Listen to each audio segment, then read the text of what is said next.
नमस्कार, मैं हूं मनोज मानस। हमारी खास पेशकश महाकुंभ महामेला में आपका स्वागत है। दिव्य और भव्य महाकुंभ मेले के अब 3 दिन ही शेष बचे हैं। संगम पर लगातार श्रद्धालुओं की भीड़ जुट रही है। प्रशासन ने अब 26 फरवरी को होने वाले महाशिवरात्रि स्नान की तैयारियों के लिए कमर भी कस ली है। आपको बता दें कि इस बार महाशिवरात्रि पर महासंयोग बन रहा है। इस खास दिन पर आसमान में 7 ग्रह परेड करते दिखाई देंगे। यह अद्भुत और दुर्लभ खगोलीय घटना महाकुंभ के अंतिम स्नान को और भी खास बना देगी। ये खास रिपोर्ट देखिए। लगातार बढ़ता जा रहा डुबकी लगाने वालों का आंकड़ा। महाकुंभ के 42वें दिन 60 से 70 लाख श्रद्धालुओं ने स्नान किया। इस तरह संगम में डुबकी लगाने वालों का आंकड़ा रिकॉर्ड बनाने की ओर बढ़ता जा रहा है।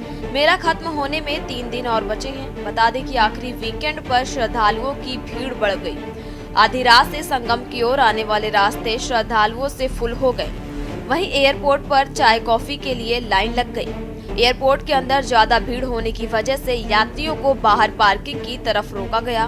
बता दें कि 13 जनवरी से अब तक 61.34 करोड़ श्रद्धालु स्नान कर चुके हैं।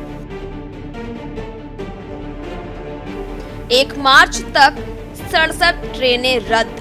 भीड़ के चलते ज्यादा से ज्यादा स्पेशल ट्रेन चलाने पर फोकस। रेलवे ने 67 ट्रेनें रद्द कर दी हैं। कम दूरी की ज्यादा ट्रेनें चलाई जा रही हैं। उत्तर मध्य रेलवे ने जारी की सूची। 22 फरवरी को 2 ट्रेनें रद्द, 23 फरवरी को 4 ट्रेनें रद्द, 24 फरवरी को 13 ट्रेनें रद्द। वहीं 25 फरवरी को 10 ट्रेनें रद्द, 26 फरवरी को 7 ट्रेनें रद्द और 27 फरवरी को 13 ट्रेनें रद्द। 28 फरवरी को 15 ट्रेनें रद्द। 1 मार्च को 3 ट्रेनें रद्द। बता दें कि प्रयागराज के सभी 7 एंट्री पॉइंट्स पर बाहर से आने वाली गाड़ियों को रोक दिया गया है। लोगों को शहर से बाहर बनी पार्किंग में गाड़ी पार्क करनी पड़ रही है। यहाँ से संगम की दूरी 10 से 12 किलोमीटर है। एंट्री पॉइंट्स पर रोके गए श्रद्धालुओं को कम से कम 10-12 किलोमीटर तक पैदल चलना पड़ रहा है। हालांकि श्रद्धालुओं की सुविधा के लिए शटल बसें, ई रिक्शा, ऑटो और ठेले चल रहे हैं।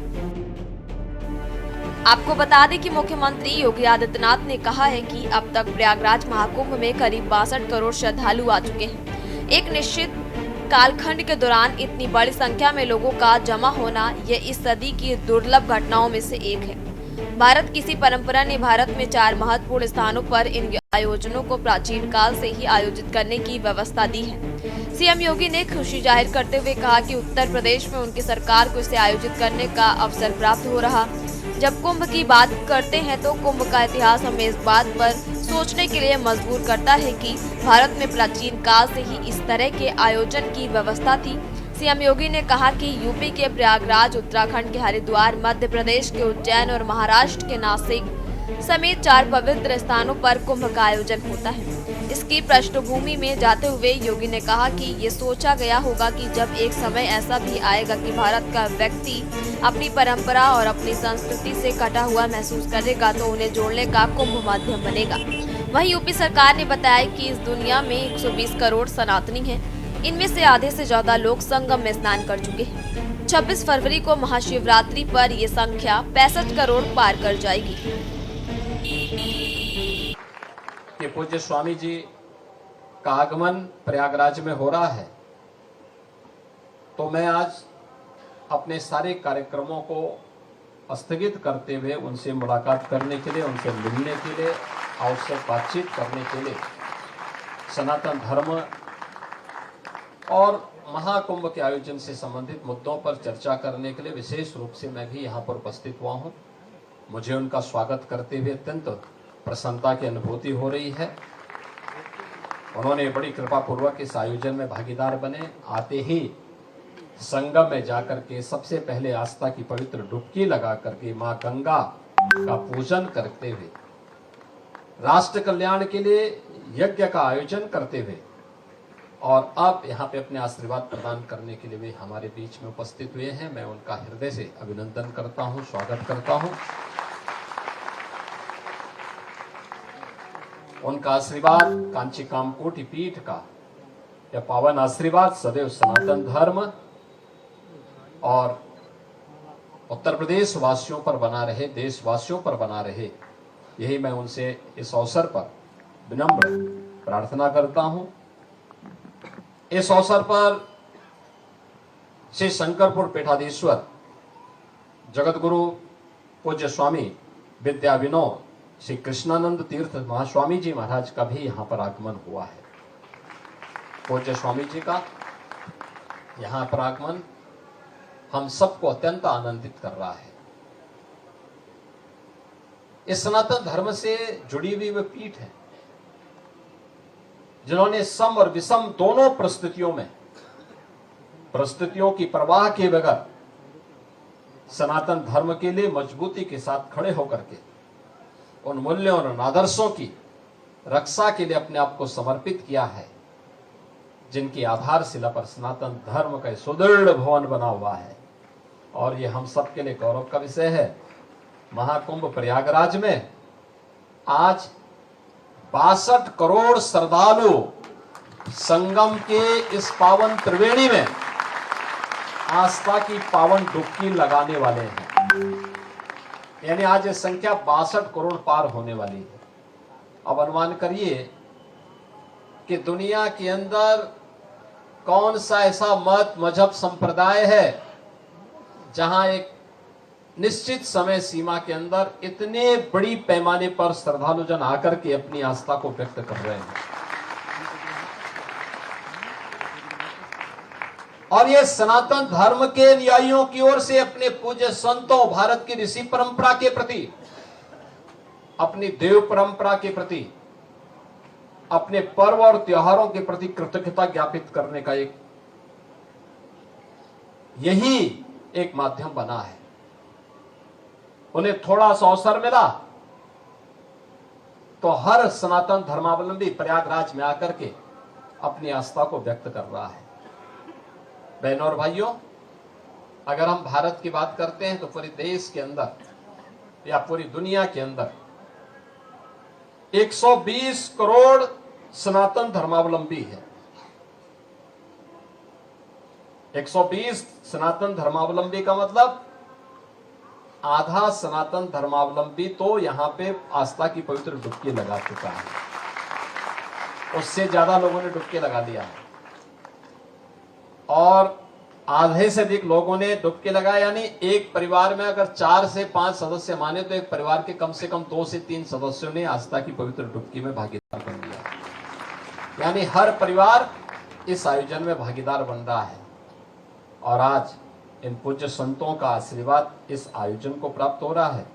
मैं इस अवसर पर उन्हें हृदय से उनका अभिनंदन करता हूं, उन्हें आश्वस्त करता हूं कि सनातन धर्म के लिए, देश के लिए जिस भी प्रकार के योगदान की आवश्यकता पड़ेगी, हम लोग पूरे प्राणपण से जुट करके उस आयोजन को सफलता की एक नई ऊंचाई तक पहुंचाने में अपना योगदान देंगे।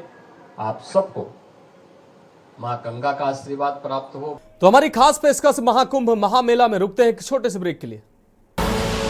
आप देख रहे हैं के न्यूज, खबरों का सारथी। हमारी खास पेशकश में एक बार फिर से आपका स्वागत है। हम आपको लगातार महाकुंभ से जुड़ी अहम जानकारियां दे रहे हैं। सबसे खास बात यह है कि महाशिवरात्रि पर मेले का समापन हो जाएगा। अंतिम दिन महाशिवरात्रि पर बुध, शुक्र, मंगल, बृहस्पति, शनि, यूरेनस और नेपच्यून एक साथ दिखाई देंगे। इसी वजह से इस दिन का संगम स्नान कई मायनों में अहम रहेगा। ग्रहों के नकारात्मक प्रभाव कम होंगे, विश्व में शांति, सद्भाव और खुशहाली आएगी। आप आगे देखिए के न्यूज महाकुंभ स्पेशल रिपोर्ट में। दुनिया के सनातनियों के डुबकी का आंकड़ा। अब तक 60 करोड़ से ज्यादा श्रद्धालुओं ने संगम में डुबकी लगाई है।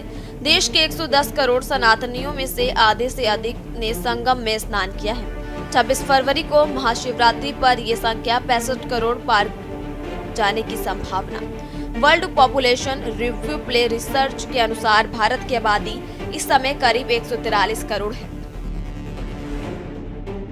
जिनमें 110 करोड़ हिंदू हैं। 10 करोड़ हिंदू विदेशों में रहते हैं। भूटान के राजा जिग्मे खेसर नामग्याल वांगचुक सहित 73 देशों के राजनयिकों और इंटरनेशनल मेहमानों ने संगम में डुबकी लगाई है। मां जानकी के मायके नेपाल से तकरीबन 50 लाख से अधिक लोगों ने संगम में स्नान किया है। सीएम योगी ने दावा किया था कि इस बार का महाकुंभ रिकॉर्ड तोड़ देगा। आस्था की डुबकी का 100 गुना अधिक फल पाएं। आपको बता दें कि महाकुंभ में करोड़ों श्रद्धालु देश दुनिया के कोने कोने से आकर मां गंगा, यमुना और अदृश्य सरस्वती के पवित्र संगम पर आस्था की डुबकी लगा रहे हैं। दरअसल 144 वर्षों बाद बने इस पूर्ण महाकुंभ के योग में आने वाले श्रद्धालुओं को संगम में प्रवेश करने से पहले कुछ बातों को ध्यान रखना चाहिए, जिससे 100 गुना अधिक फल कमाया जा सकता है। डुबकी के समय इन बातों का रखें ध्यान। संगम स्नान से पहले गंगा जल से प्रणाम करें, फिर गंगा मां से अनुमति लेने के बाद ही गंगा में प्रवेश करें। गंगा जल को प्रणाम करते हुए जल को थोड़ा सा अपने ऊपर छिड़क लें। संगम में कम से कम 5 डुबकी जरूर लगाएं। हर डुबकी का है विशेष महत्व। इष्ट देव, पितृ देव, लोक कल्याण के लिए एक एक डुबकी लगानी जरूरी होती है। गुरु के नाम की डुबकी लगाना नहीं भूलना चाहिए। डुबकी लगाने के बाद सीने तक पानी में खड़े होकर पूर्व दिशा की ओर मुंह करके अपनी प्रार्थनाएं ईश्वर से करनी चाहिए। डुबकी से पहले बुरी आदतों का त्याग करने का संकल्प लें। आपको बता दें कि आखिरी वीकेंड पर संगम क्षेत्र में करीब 2 लाख गाड़ियों की एंट्रियां हुई, जिसे मैनेज करना प्रशासन के लिए बड़ी चुनौती बन गया। यही वजह है कि महाशिवरात्रि के महास्नान को लेकर भी प्रशासन अभी से अलर्ट है। प्रशासन प्रयागराज के सभी संतों एंट्री पॉइंट्स पर चौकसी बरत रही है। इसके बावजूद भीड़ के दबाव के आगे प्रशासन की व्यवस्था नाकाफी दिख रही है। प्रयागराज शहर में सभी जनपदों से आने वाला ट्रैफिक जो सुचारू रूप से चल रहा है। सभी पार्किंग्स रात से ही हमारी एक्टिवेट हो चुकी हैं। श्रद्धालु गणों को मेले के पास तक ले जाया जाता है, सबसे निकटतम पार्किंग में पार्क करवाया जाता है और जब उसके बढ़ जाने के पश्चात दूसरी पार्किंग्स में पार्क करवाने के बाद में शटल बसेस के संचालन से उनको मेले के अंदर तक पहुंचाया जा रहा है। यहाँ पे ट्रैफिक की व्यवस्था एकदम सुचारू रूप से चल रही है। हमारे सभी गेस्टेड ऑफिसर्स और जितने भी पुलिस बल लगा है, सब रात से ही लगातार इस कार्य में लगे हैं और सारी व्यवस्था जो है सुचारू रूप से चल रही है। सर, क्या एंट्री पॉइंट पर गाड़ियां बाहर से रोकी जा रही हैं? देखिए, सभी गाड़ियां जो बाहर से आ रही हैं उनको मेले के निकटतम पार्किंग तक ले जाया जाता है और जो उसके बाद वाली पार्किंग है वहां से शटल बसेस के संचालन करके उनको श्रद्धालु गणों को मेले के अंदर तक पहुंचाया जा रहा है। जी सर। आज दिनांक 23 फरवरी 2025 को इस समय हम कलश शहर में मौजूद हैं और लगातार लखनऊ प्रतापगढ़ से आने वाला जो ट्रैफिक है वो लगातार सुचारू रूप से संचालित हो रहा है। जगह जगह पे जो पुलिसकर्मी हैं अलग अलग तरहों से सभी को उनको तैनात किया गया है और कहीं भी किसी प्रकार से ट्रैफिक बाधित नहीं है। संचालन हर चौराहे पे, हर तिराहे पे, हर मोड़ पे पुलिस के द्वारा किया जा रहा है। कहीं भी किसी प्रकार से जाम की स्थिति। संगम का मेन एंट्री पॉइंट प्रयागराज के डॉक्टर श्यामा प्रसाद सेतु चौराहे पर 3 से 5 किलोमीटर तक लंबा जाम देखने को मिला। डायवर्जन के कारण हजारों गाड़ियां फंसी रही। मध्य प्रदेश और उत्तर प्रदेश के बॉर्डर रीवा के चाक घाट में कई किलोमीटर लंबे जाम में हजारों गाड़ियां फंसी रही। प्रयागराज के सभी 7 एंट्री पॉइंट्स पर बाहर से आने वाली गाड़ियों को रोका जा रहा है। शहर से बाहर बनी पार्किंग में ही गाड़ियां पार्क की जा रही हैं। यहाँ से संगम की दूरी 10 से 12 किलोमीटर है, जिसे श्रद्धालुओं को पैदल पूरा करना पड़ रहा है। स्पेशल डेस्क के न्यूज इंडिया। तो हमारी खास पेशकश महाकुंभ महामेला में अभी के लिए मेरे साथ इतना ही। मुझे दीजिए इजाजत और आप देखते रहिए के न्यूज इंडिया। आप देख रहे हैं के न्यूज, खबरों का सारथी।